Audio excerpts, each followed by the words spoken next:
This morning at about 5:56 a.m. local time, an earthquake with a preliminary magnitude of 3.6 occurred about 8 miles north-northwest of Dyersburg, Tennessee. The event was felt over a very large area between 10,000 and 20,000 square miles, all over western Tennessee and into the Boot Heel as well as Arkansas. So when people say that they felt it in Memphis, it's possible? It's absolutely true. I mean, it was felt in Memphis. A lot of it would depend on what you're doing at the time at 6 in the morning. If you're laying still in bed waiting for the alarm clock to go on, you could have seen your lamp move a little bit. If you were on the upper floors of a building, you would probably have more vibrations there. So a lot of it for this kind of event would have been felt mildly in North Memphis, especially in Bartlett. We have lots of reports from the Fraser, Bartlett, north of Memphis and into town, but a lot of that is based on the type of structure you're in at the time that the earthquake occurs. Some buildings, especially taller ones, are more sensitive to longer period vibrations. So in the scheme of things, what size earthquake is this?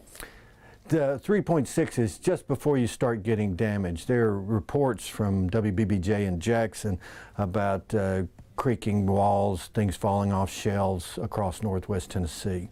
So 3.6, depending on the depth, is about where you start getting into cracked walls, damage to poorly constructed buildings. Generally, you start feeling earthquakes at about magnitude 2.5.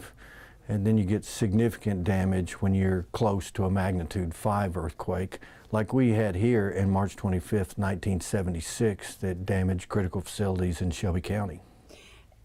Should people be concerned?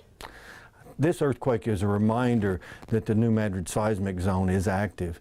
It doesn't produce earthquakes as often as California, but when it goes off, it tends to go off big, producing sequences. The small earthquakes are reminders that the fault system is still has pressure on it, and it needs to relieve that pressure with earthquakes. There's still a lot we don't know about it, but we know those faults are big. There's at least 3, possibly 5 major faults in the New Madrid seismic zone. You have to have a big fault to have a big earthquake. So we know the size of the faults could accommodate a larger earthquake, but as far as how often they happen, that's less certain. Today, we believe that there's about a 10% chance you could have a big earthquake sequence here in a 50-year time window. So that's not time dependent. I don't mean it's 100% after 50 years. I mean, there's any 50-year time window, there's a 10% chance you could have a big earthquake sequence here. That equates to a 1 in 500 annual probability for big earthquakes. The magnitude 6s, which could also be catastrophic, are 3 to 4 times more likely than the big one. So for people out there that say this is a precursor to a bigger one, you really can't accurately predict that, can you? No. We do see foreshocks, and there are some characteristic signatures in the waveforms that the seismologists here analyze. But it's usually in retrospect and hindsight that you can see, oh, that was a foreshock, because you didn't know the main shock was coming. But this area where we're in Dyersburg near Bogota, where the earthquake occurred, we've had several small earthquakes there in the last week or so. I think a 2.3 yesterday. So that may have been a foreshock. We have to really get into the data and analyze it to see if we think that the energy dropped off real quickly, which is kind of characteristic of aftershocks and foreshocks. There's many things to do. We have about 300 earthquakes per year in the New Madrid seismic zone. It's the most active natural source of earthquakes on this side of the Continental Divide. And it has a history of at least 3 very large earthquake sequences in the last 1,500 years. So there is a reason to be concerned. Probably the most important aspect, or the most important uncertainty we have, is the area over which earthquakes are felt here. We know, just looking at today's earthquake, you take a similar magnitude earthquake, 3.6, and you put it in California, it's barely felt in the next county. Here, it's felt in 3 states. So that implies that earthquakes here affect a much larger area, and they do.